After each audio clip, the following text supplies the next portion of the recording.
नमस्कार दोस्तों, science classes के इस YouTube चैनल पे मैं मोनू खवाल आप सभी का स्वागत करता हूं। तो देखिए, हमने स्टार्ट किया था इंटरनेशनल रिलेशन, तो उसके बारे में हमने बहुत अच्छे से चीज़ें एक्सप्लेन की कि क्या इंटरनेशनल रिलेशन होते हैं, क्या क्या चीज़ उन पे डिपेंड करती है।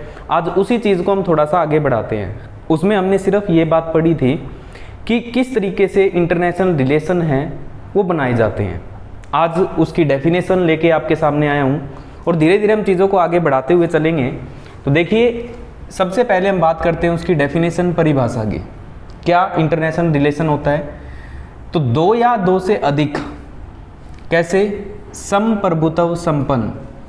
तो मैंने आपको बताया था ये समप्रभुत्व संपन्न का मतलब क्या होता है, जो किसी दूसरे अदर कंट्री के साथ रिलेशन बना सके एक इंडिपेंडेंट रूप से।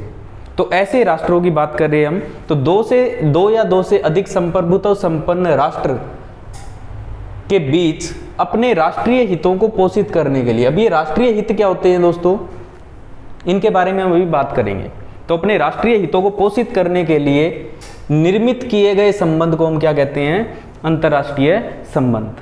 बात क्लियर हुई? दोबारा से देखो, दो या दो से अधिक संप्रभुत्व संपन्न राष्ट्रों के बीच में अपने राष्ट्रीय हितों को पोषित करने के लिए निर्मित किए गए संबंधों को हम क्या कहते हैं, अंतर्राष्ट्रीय संबंध। सीधी सी बात यही है कि जो आपके नेशनल इंटरेस्ट है उनको बढ़ाना दूसरी कंट्री के साथ रिलेशन बना के, बस सीधी सी बात है। इसी को हम क्या कहते हैं, इंटरनेशनल रिलेशन। और किस तरीके से रिलेशन बनते हैं, तो लास्ट क्लास में हमने देखा था कि जैसी आइडियोलॉजी होगी वैसी क्या बनेगी। हाँ जी, जैसी आइडियोलॉजी होती है एक देश की, आइडियोलॉजी पे क्या डिपेंड करती है उसकी विदेश नीति, विदेश नीति से क्या बनती है डिप्लोमेसी, डिप्लोमेसी से क्या बनती है फॉरेन पॉलिसी। वो सारी बात हमने लास्ट टाइम की थी। तो वही चीज़ है यहाँ पे। और ये राष्ट्रीय हित क्या होता है, इसकी हम अभी बात करेंगे। तो बात क्लियर हुई यहाँ पे, दो या दो से अधिक राष्ट्र, कैसे, संप्रभुत्व संपन्न राष्ट्र अपने राष्ट्रीय हितों को पोषित करने के लिए बनाए गए संबंधों को क्या कहते हैं, अंतर्राष्ट्रीय संबंध। क्लियर ये चीज़? नेक्स्ट आगे बढ़ते हैं। अब ये बात तो सही है, इंटरनेशनल रिलेशन हमें पता लगे। अब इंटरनेशनल रिलेशन बनाने से पहले कुछ कंडीशंस है कि इन कंडीशनों को देखते हुए ही हम इंटरनेशनल रिलेशन बनाएंगे। तो दोस्तों, पहली चीज़ क्या है, पहला पॉइंट ये है कि लोगों के हित व कल्याण को ध्यान में रखते हुए, मतलब जो भी आपके देश या आपकी कंट्री, जो भी देश है, वो अपने देश के लोगों के हित, मतलब जो उनके इंटरेस्ट है और उनके वेलफेयर को ध्यान में रखते हुए क्या करेगा, रिलेशन बनाएगा। पहली कंडीशन। दूसरी, हम ऐसा कोई भी रिलेशन नहीं बनाएंगे जिससे क्या होगा, भारत के भूभाग में कोई भी कमी आए। दूसरी कंडीशन ये है दोस्तों, जब हम IR इंटरनेशनल रिलेशन बनाते हैं तो हमें ये चीज़ भी ध्यान रखनी है कि अपने देश का जो एरिया है, जो भूभाग है, वो किसी दूसरे का कब्जा ना हो जाए। दूसरी कंडीशन रिलेशन बनाते टाइम। तीसरा, ऐसा कोई भी रिलेशन हम नहीं बनाएंगे जिससे सरकार के ऊपर किसी भी प्रकार के अन्य राष्ट्रों का प्रभाव पड़े। तो मतलब ऐसा कोई भी रिलेशन नहीं बनाएंगे हम किसी भी दूसरे देश के साथ जो कोई दूसरा देश हम पे हैवी हो जाए और हमारी गवर्नमेंट को अपने तरीके से चलाने की कोशिश करे। तीसरी कंडीशन। चौथी कंडीशन दोस्तों, हम अपनी संप्रभुता के प्रति कोई भी समझौता नहीं करेंगे। मतलब जो हम चीज़ बनाते हैं या जो रूल बनाते हैं या फिर संप्रभुता का मतलब जो हम अपने तरीके से सारे काम करते हैं, हम किसी पे डिपेंड नहीं है, उस पर किसी भी प्रकार का हम समझौता नहीं करेंगे। कैसे कि कल को हम अपनी पॉलिसी बना रहे हैं, वो आपके हिसाब से नहीं बनेगी, वो हमारे देश के अकॉर्डिंग ही हम बनाएंगे। क्लियर है बात? आगे बढ़ते हैं। भारत के प्रत्येक राष्ट्र के साथ संबंध निर्मित करने के लिए अपनी एकता और बंधुता को सर्वाधिक महत्व देंगे कि अपनी जो देश की यूनिटी है और जो फ्रेटर्निटी है, इनको हमेशा प्रेफरेंस दी जाएगी। तो माय डियर फ्रेंड्स, यहाँ तक हमारी चीज़ क्लियर होती है। क्या इंटरनेशनल रिलेशन क्या होते हैं और रिलेशन बनाने से पहले शर्तें क्या है, तो वो ये शर्तें हैं आपके सामने। क्लियर है बात? अब इसमें एक वर्ड आया है कि राष्ट्रीय हित। ये राष्ट्रीय हित क्या है, इनके बारे में बात करेंगे। और नेक्स्ट एक वर्ड आया इसके अंदर, कल हम बात कर रहे थे जैसे, तो उसमें थोड़ी सी चीज़ें थी कि किस तरीके से हम रिलेशन बना रहे हैं। तो जो उसके अंदर टर्म यूज हुई है ना, उन टर्मों के बारे में थोड़ी सी बात करते हैं और फिर हम धीरे धीरे इसके बारे में हम आगे पढ़ना स्टार्ट करते हैं। तो एक बार आप इसे नोट कर लीजिए और आगे बढ़ते हैं हम। नेक्स्ट देखिए दोस्तों, आगे बढ़ते हैं हम थोड़ा सा। अभी तक हमने पढ़ लिया इंटरनेशनल रिलेशन क्या है, डेफिनेशन अच्छे से देख ली है। अब कंडीशन भी हमने देख लिया क्या कंडीशन है। अब थोड़े से आगे हम बढ़ते हैं। पहले लेते हैं हम नेशनल सिक्योरिटी, जिसको हम बोलते हैं राष्ट्रीय सुरक्षा। ये राष्ट्रीय सुरक्षा क्या है? अब तक संजोए गए मूल्यों की रक्षा करना। जो अब तक मूल्य है, मतलब जो भी आज तक हमारे पास है, इंडिया के पास जितना एरिया है, जितनी पॉपुलेशन है, जितनी भी चीज़ें हैं, उन सभी को सिक्योरिटी प्रदान करना ही क्या कहलाता है? National security. Is that clear? Next है हमारा राष्ट्रीय हित, जिसको हम बोलते हैं नेशनल इंटरेस्ट।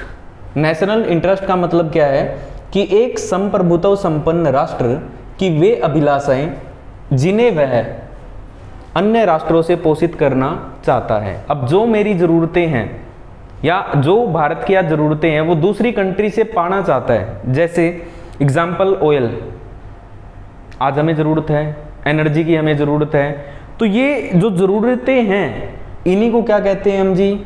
राष्ट्रीय हित। अपने राष्ट्र के हित में जो भी रिलेशन हम बनाएंगे दोस्तों, वही क्या कहलाते हैं? हमारे राष्ट्रीय हित। और राष्ट्रीय हित को देखते हुए रिलेशन बनाएंगे, वो कैसे होंगे? अंतर्राष्ट्रीय संबंध में चले जाते हैं। बात क्लियर हुई है थोड़ी सी? क्या है दोबारा देखो एक बार फिर से। एक संप्रभुत्व राष्ट्र की वे अभिलाषाएं जिन्हें वह अन्य राष्ट्र से पोषित करना चाहता है। इसमें कुछ भी आ सकता है, जैसे हो सकता है हम क्या चाहते हैं? टेक्नोलॉजी चाहते हैं अदर देश से, है ना, अदर कंट्री से, मान लो यूएसए से, जापान से, हम अलग अलग कंट्रियों से क्या चाहते हैं? इंडस्ट्री, टेक्नोलॉजी, अलग अलग चीज़ें, है ना। इसके अलावा हम चाहते हैं कि हमें एनर्जी के सोर्स मिले कुछ ना कुछ, तो वही सारी की सारी चीज़ें हैं वो अपने राष्ट्रीय हित में हो रही है। और राष्ट्रीय हित में बनाए गए जितने भी रिलेशन हैं उन्हीं को क्या कहते हैं? राष्ट्रीय हित कहते हैं। और वो इंटरनेशनल रिलेशन में ही आपकी चीज़ काम करती है। आगे बढ़ते हैं, राष्ट्रीय हित को पाने के तरीके। तो दोस्तों राष्ट्रीय हित को पाने के तरीके अलग अलग हो सकते हैं। ये मैंने लास्ट क्लास में भी थोड़ी सी बात की थी, लेकिन आज दोबारा फिर करते हैं क्योंकि अब हम ये इसके बारे में पढ़ रहे हैं तो अब अच्छे से एक्सप्लेन करेंगे इन चीज़ों को। तो देखो राष्ट्रीय हित पाने के तरीके क्या क्या हो सकते हैं। नेशनल इंटरेस्ट पाने के आपके पास क्या क्या है? सबसे पहले है डायलॉग्स, वार्ता। ये वार्ता द्विपक्षीय भी हो सकती है। द्विपक्षीय मतलब दो पक्षों के बीच में हो सकता है कि ये एक किसी मंच स्टेज आधारित हो सकती है, जिसको हम कह सकते हैं कि कोई भी संगठन है, शंघाई कोऑपरेशन है, आसियान है, ब्रिक्स है, G20 है, जितने भी हैं, तो उस पर भी हम वार्ता कर सकते हैं किसी भी दूसरे देश के साथ। नेक्स्ट, जैसे ही वार्ता हमारी कंप्लीट होती है दोस्तों, हम आगे बढ़ते हैं और फिर आता है अपना समझौता। वार्ता कंप्लीट होते ही हम क्या करेंगे? समझौता। दूसरी चीज़ आती है समझौते में। क्या होता है कि हाँ ये चीज़ हम करेंगे तो आप भी ये चीज़ करोगे। इसमें कभी भी प्रावधान नहीं होता कि आपको किसी भी प्रकार का दंड दिया जाए, लेकिन जैसे ही हम आगे बढ़ते हैं समझौता कंप्लीट होता है तो क्या चला जाएगा? वो संधि। संधि जब होती है दोस्तों, इस संधि के अंदर प्रावधान है कि यदि कोई कंट्री वो चीज़ साइन करने के बाद मना करती है तो उसमें दंड का भी प्रावधान होता है। तो ये होता है आपकी संधि। अब जब संधि होएगी दोस्तों, संधि से आगे चलता है एक प्रोटोकॉल, क्योंकि हर एक देश का अपना एक प्रोटोकॉल है। जैसे ही देखो वार्ता की वार्ता होने के बाद एक समझौता कर लिया हमने, समझौते के बाद कहाँ गए? संधि पे। और संधि होने के बाद हम क्या करेंगे? एक प्रोटोकॉल के तहत काम करेंगे। प्रोटोकॉल की हमारा देश का प्रोटोकॉल क्या है, किस किस तरीके से हम ये इसके साथ ट्रेड कर सकते हैं, व्यापार कर सकते हैं, वो सारी चीज़ें। और प्रोटोकॉल के बाद क्या आती है? सौदेबाजी, जिसमें हम क्या करते हैं? हम आपको ये देंगे और आप हमें ये दोगे। तो इस टाइप की सौदेबाजी होती है। यदि हमारे राष्ट्रीय हित इन सभी से ना मिले, हमें पूरे ना हो, तो लास्ट में हम क्या करते हैं दोस्तों? युद्ध करते हैं। और ये आपकी जो होती है किसके अंदर होती है? तो आप कहोगे जी ये होता है कि डेमोक्रेसी में, लोकतंत्र के अंदर सिर्फ ऐसा होता है। यदि हम बात करें राजतंत्र की, तो पुराने टाइम में ऐसा ही होता था कि वो इधर से चलते थे उल्टे और ऊपर की तरफ आते थे। कैसे? कोई भी राजा क्या करता था? पहले किसी दूसरे राज्य के ऊपर अटैक करता था। अटैक करने के बाद जब उनकी चीज़ों को अपने अंडर कर लेता था, फिर वो भेजता था प्रस्ताव, हाँ मानते हो या फिर हम आगे अटैक करें। तो ये सारी चीज़ें होती है कब? मोनार्की के अंदर। और जब वार्ता, समझौता, संधि, प्रोटोकॉल, सौदेबाजी और युद्ध की नौबत आए तो ये होता है आपका डेमोक्रेसी के अंदर। बात क्लियर हुई? तो ये मैंने आपको सिर्फ और सिर्फ आज भी बेसिक ही कराया है कि क्या चीज़ होती है। इंटरनेशनल रिलेशन हो गया क्या है, इंटरनेशनल रिलेशन की बनाने की शर्तें होगी क्या है, उसके अंदर यूज होने वाली टर्म है राष्ट्रीय हित। राष्ट्रीय हित आपको बता दिए हैं। राष्ट्रीय सुरक्षा क्या है, इंटरनेशनल सिक्योरिटी क्या है, वो हमने बात कर ली। अब राष्ट्रीय हित पोषित करने के या पाने के क्या क्या तरीके हो सकते हैं, तो पाने के तरीके क्या है? वार्ता हो सकता है, संधि हो सकता है, समझौता हो सकता है। इसके अलावा एक प्रोटोकॉल के तहत होगा, प्रोटोकॉल होने के बाद सौदेबाजी होगी, और यदि यहीं से नहीं बनेगा तो हम क्या करेंगे? युद्ध करते हैं। तो दोस्तों थोड़ा सा आगे बढ़ता हूँ। अब जो ये अंतर्राष्ट्रीय संबंध है और इंटरनेशनल रिलेशन किस तरीके से बनते हैं, तो टाइम टू टाइम लोग आए और इन्होंने अपने तरीके से इनको देखा। तो मैं एक छोटा सा आपको बेसिक सा एग्जाम्पल देता हूँ आपको इंटरनेशनल रिलेशन बनाने की। आपको बात और क्लियर होगी थोड़ी सी, और फिर मैं इसको आगे बढ़ाता हूँ। तो देखो, कभी भी आप एग्जाम्पल ऐसा क्यों ले रहा हूँ, क्योंकि आपको थोड़ी सी बात समझ आएगी। जैसे ही कोई नया देश बनता है वर्ल्ड के अंदर, तो नया देश बनते ही दिक्कत आती है वो रिलेशन कैसे बनाए, क्यों, किसी को पता ही नहीं उसका। जैसे एग्जाम्पल लेते हैं हम किसी नए कॉलेज में गए, नए कॉलेज में जाते हैं तो हमारा कोई जान पहचान का नहीं होता, तो क्या होता है कुछ टाइम के बाद जान पहचान हमारी बढ़नी शुरू होती है ना। और जैसे ही बढ़ेगी जान पहचान तो हमारी टीचर्स के साथ भी जान पहचान होती है, बच्चों के साथ भी, और वो खुद ऐसे कहते हैं ये लड़का अच्छा है या ये लड़की अच्छी है, ऐसी बात होती है। तो इसका मतलब वो आपको क्या रिप्रेजेंट कर रहा है कि आप है वो एक अच्छे व्यक्ति हो, और एक अच्छे व्यक्ति से कौन संबंध बनाना पसंद नहीं करेगा, है ना। दूसरी बात आपको बताता हूँ दोस्तों, कि जैसे ही आप मैरिज के लिए देखने के लिए आते हैं, चाहे वो लड़का हो चाहे लड़की हो, तो क्या करते हैं वो आसपास से भी बात करते हैं कि कैसा इनका लड़का, कैसी है इनकी लड़की। तो जैसे वो बताते हैं कि नहीं जी परिवार बहुत शरीफ है, बच्चे भी बहुत शरीफ है, तो हमें थोड़ा सा विश्वास होता है कि हाँ बच्चे अच्छे हैं, तो उसके साथ हम क्या करते हैं रिलेशन बनाना पसंद करते हैं कि हाँ हम यहाँ शादी इस बच्चे की अपनी कर सकते हैं। तो सेम होता है दोस्त एक देश के साथ। आज भारत किस पॉलिसी पे काम कर रहा है, तो पुराने टाइम में आप देखोगे तो भारत की एक आदर्शवादी नीति थी और उसी पे इसने काम किया। कैसे, हम किसी से पहले अटैक नहीं करेंगे, हम कोई परमाणु परीक्षण नहीं करेंगे, हम निशस्त्रीकरण को अपनाएंगे। तो मतलब ये जो चीज़ें थी वो किसको रिप्रेजेंट कर रही है कि हम एक शांति प्रिय इंसान है, और इसी चीज़ को देखते हुए हमारे साथ क्या बने फिर उस टाइम के रिलेशन। तो दोस्तों इंटरनेशनल रिलेशन को देखने के अलग अलग लोग आए, अलग अलग नज़रिए थे, और उन्हीं नज़रियों की मैं आप थोड़ी सी एक कहानी के माध्यम से आपको बात बताता हूँ, और देखना बड़े प्यार से समझ आएगी, और फिर धीरे धीरे हम इसकी एक अप्रोच लेके चलेंगे किस तरीके से काम हुआ है इंटरनेशनल रिलेशन पे। लास्ट क्लास में मैंने आपको हिस्ट्री बता दी थी, अब थोड़ा सा हम उससे आगे बढ़ते हैं, और देखना दोस्तों, और बहुत अच्छी चीज़ है ये, यदि आपको समझ आ गई तो आप आराम से चीज़ों को हैंडल कर सकते हो।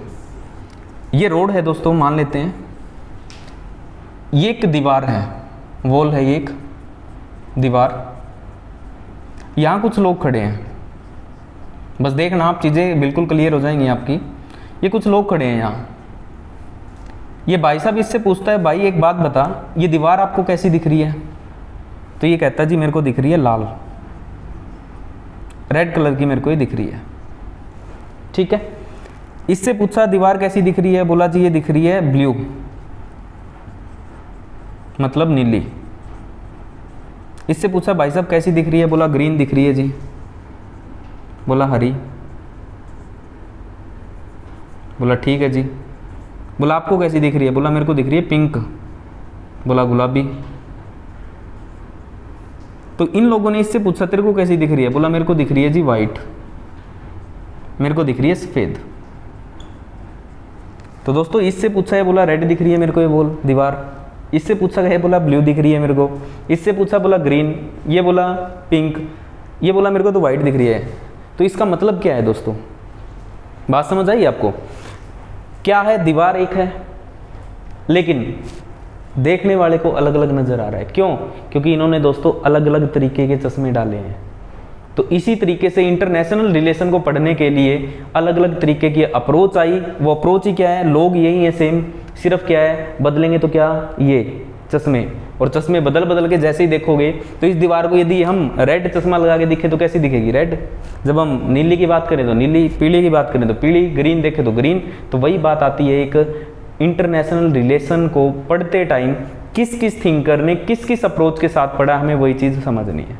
बात मेरे हिसाब से क्लियर है आपको, चीज़ें वही हैं, बस नज़रिया बदलेगा तो क्या, देखने का, और किस किस तरीके से होता है। तो आज हम पहली अप्रोच स्टार्ट करेंगे जिसको आप बोलते हो आइडियोलॉजिकल अप्रोच, आदर्शवादी या उदारवादी आदर्शवादी अप्रोच।